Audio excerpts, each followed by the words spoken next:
70 years after the fall of Bataan, the Brainerd community still remembers the local soldiers who suffered in the death march in the Philippines during World War II. Yesterday was the annual memorial wreath-laying ceremony at the Brainerd Armory. Becky Parker spoke with one of the survivors.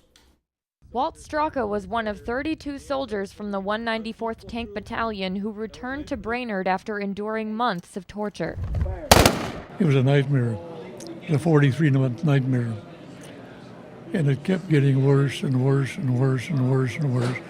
You'd think you'd seen the worst and something worse would come. Straka was an honored guest at this year's commemoration of the fall of Bataan on its 70th anniversary. It was really great to remember the guys.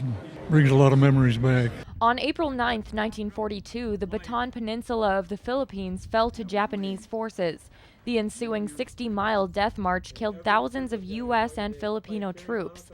Of the 64 National Guardsmen from the 194th, only 32 returned to Brainerd at the end of World War II. Actually, our motto is remember Bataan, never forget. So it's part of our battalion motto. So, as a young soldier, you say it all the time, you never know what it means until you start to learn what these guys did during World War II. Each year, a wreath-laying ceremony at the Brainerd Armory honors the fallen soldiers and survivors. Straka presented the memorial wreath, and flowers were placed for each soldier. Quinlan.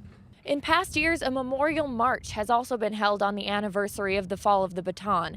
This year, they've decided to postpone the march until May, hoping for better weather and more participation. Straka says he's glad the community continues to pay tribute 70 years later. I'm very, very thankful that they put this ceremony on because I think it should be remembered. Not for my sake, but for the sake of the people. These people don't realize, why they're free. These young people, they have no idea why they're free. They're free because of us. And this memorial ceremony is an annual reminder of their sacrifices. Becky Parker, Lakeland News. The Memorial March will take place May 19th at the Brainerd Armory. If you've enjoyed this segment of Lakeland News, please consider making a tax-deductible contribution to Lakeland Public Television.